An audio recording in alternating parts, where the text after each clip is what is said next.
How you doing? Hey, nice to see you. Listen, I'm here to exploit this war. I'm here to exploit this war. War is good for business. Just take a look at the stock market, so I'm here to exploit it just like everybody else in this country. Best thing about this war, it's on every channel. And every channel has a slightly different war. Did you notice that? If you don't like the way it's going on Channel 2, try Channel 9. Maybe your side is winning over there. And the ratings are good. The ratings are good for the war. We like war. We're good at it. We're a warlike people. This country is only 200 years old, and we average a major war every 20 years. 200 years old, 10 wars. Do the arithmetic yourself. We are a warlike people. We are perfect children of Europe. We're fort builders, land grabbers, and bomb throwers, folks. We're not happy. We're not happy unless we're dropping bombs on some helpless civilian population that has no argument with us whatsoever. No argument with us whatsoever. We are bomb throwers. And when we're not dropping high explosives, on some small nation that only has a marginally effective air force, then we're declaring war on something at home. We love to declare war on something at home, don't we? Anything we don't like about ourselves, we have to declare war on it. We can't get rid of this war mentality from our public life. We got a war on poverty, war on crime, war on cancer, war on litter, war on drugs. Did you ever notice we don't have a war on homelessness? No war on homelessness. You know why? You know why? I'll tell you why, because there's no money in it.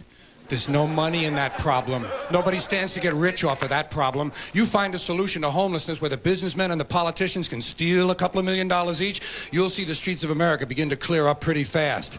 I'll give you a couple ideas. Listen, I got a couple ideas for homelessness. First thing we ought to do, give the homeless their own magazine. Give them their own magazine. That's a sure sign of making it in this country. Every group in this country that makes it gets its own magazine. They got Working Mother magazine, Black Entrepreneur magazine, Hispanic Business magazine. Any activity engaged in by more than 4 people in this country gets a magazine devoted to it. Dart throwing, backpacking, basket making, boating, hiking, walking. Walking! There's actually a magazine called Walking! Look, Dan, the new Walking is out. Here's a good article, putting one foot in front of the other. Give them their own magazine. You know, come on. Give them their own magazine. You know what you call it? Better crates and cartons. Then when they get finished reading it, they can use it to line their clothing. Well, that's the kind of answer you'd get from a conservative American businessman. He'd say, yeah, let them read it. When they get finished reading it, they can use it to plug up the holes in them piano crates they live in. A good, practical, sound, American business conservative solution. I'll give you an idea about homelessness. First thing you got to do is change the name. It's not homelessness. It's houselessness. These people need houses. A home is an abstract idea. It has to do with a setting, a state of mind. These people need physical, tangible structures. Low-cost housing. But where are you going to put it? Nobody wants you to build low-cost housing near their house. They don't want it near them.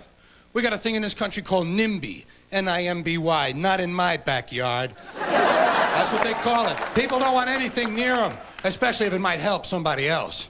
They don't want any kind of social help located near them. You try to open up a halfway house. You try to open up a drug rehab center. You try to open up a little place for some retarded people who want to work their way into the community. People say, not in my backyard. They don't want it near them, especially if it might help somebody else. It's part of the great American spirit of generosity. You can ask the American Indians all about the great American spirit of generosity. If you need current information, try a black family.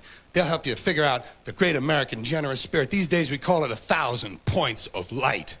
People don't want anything near them, even if it's something they believe in, something they think society needs, like prisons. Everybody wants more prisons. Everybody wants that. That's the new answer to all of our problems. Lock a lot of people up. People say, build more prisons, but not here. Well, why not? What's the problem? What would be wrong with having a prison in your neighborhood? Would seem to me like it would make it a pretty crime-free area, don't you think? You think a lot of crackheads and pimps and street criminals are going to be hanging around in front of a prison? No way, they're gone. What's wrong with these people? You know? I mean, all the prisoners are locked up, the criminals are behind the walls, and if a couple of them do break out, what do you think they're gonna do? Hang around? Check real estate? No, wait. They're gone. The whole idea of breaking out of prison is to get as far away as you possibly can. Not in my backyard. Well, I got an idea where we can put some low-cost housing. Golf courses. This is just what we need. Golf courses. Plenty of good land. Plenty of good land in nice neighborhoods, land that's devoted now to a meaningless, mindless activity engaged in primarily by white, well-to-do male businessmen who use the game to make deals to get together to carve the country up a little finer among themselves. Golf is an arrogant, elitist game, and it takes up entirely too much room in this country.